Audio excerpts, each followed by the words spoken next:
Hi, this is Vanessa Love, and this is my channel about the mental health field and related topics. Okay, so in one of the groups that I'm in, there was a question about once you get your license or once you get your degree, and you don't really want to do patient care after that, what do you do?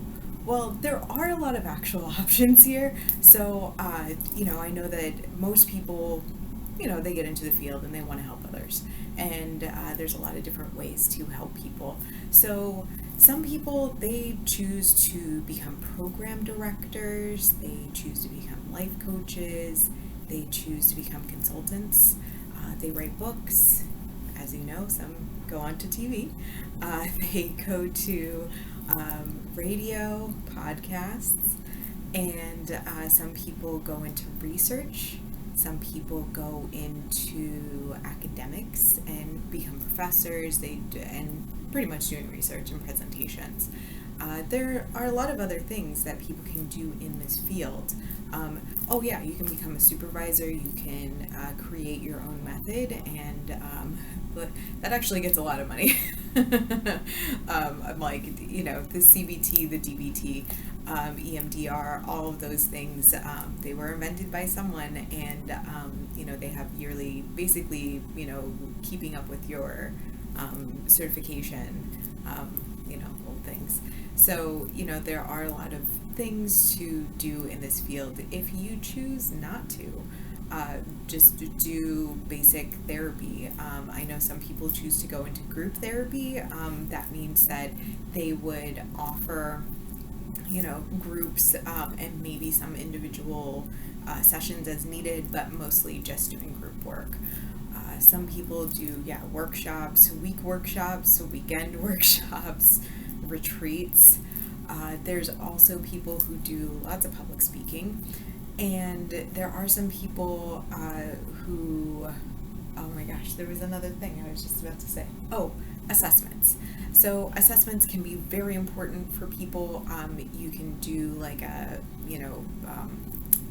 session or two, and it's just really about getting to the assessment, whatever it is the person wants you to assess. Do they have ADHD? Do they have depression? Do they have autism? Are they, excuse the term, are they trans enough, to get any hormone surgery? You can do immigration letters, you can do court. There's a lot of options other than just becoming a therapist. And, there are some people who choose not to go into facility work.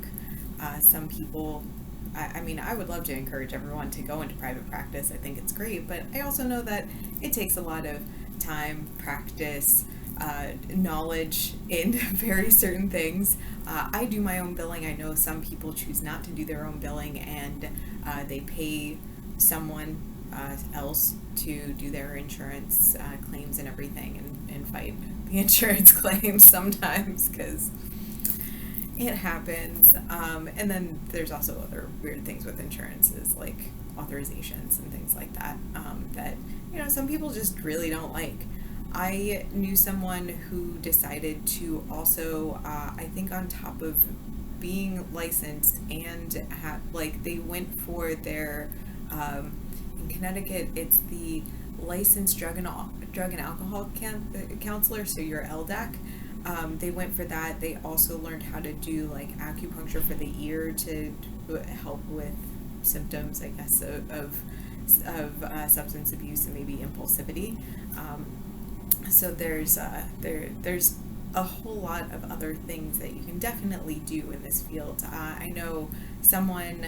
I think he's pretty famous actually within the therapy field, where he really had a passion for doing film and like advertising for people, and so it kind of went from group practices, owning group practices, having somewhat of like a film, like here's how you do this, to doing conventions.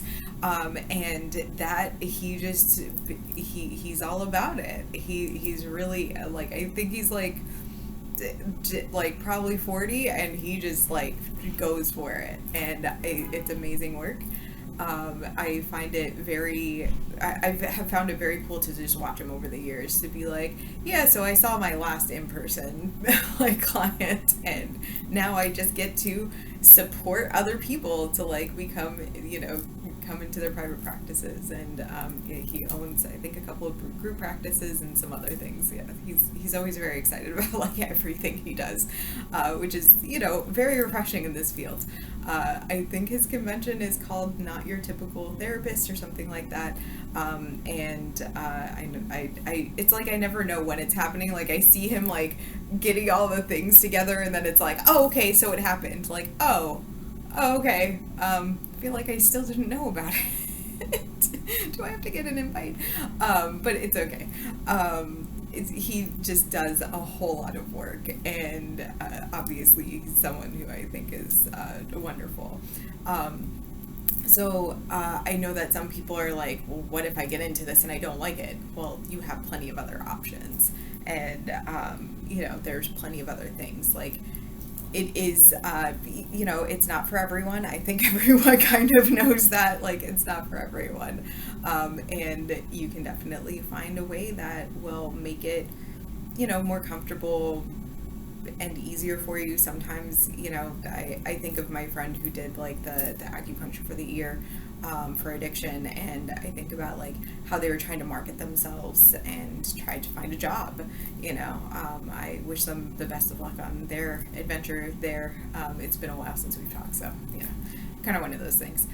But yeah, like there's a lot of other options, and like some people, this just isn't it for them. But for me, obviously, it's something that I'm like, I'd rather be here with my clients like any day.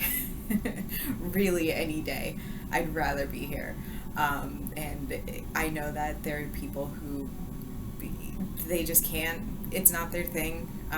Their brain's a little bit different. Their passions are a little bit different. Their interests are different, and it's not what they want.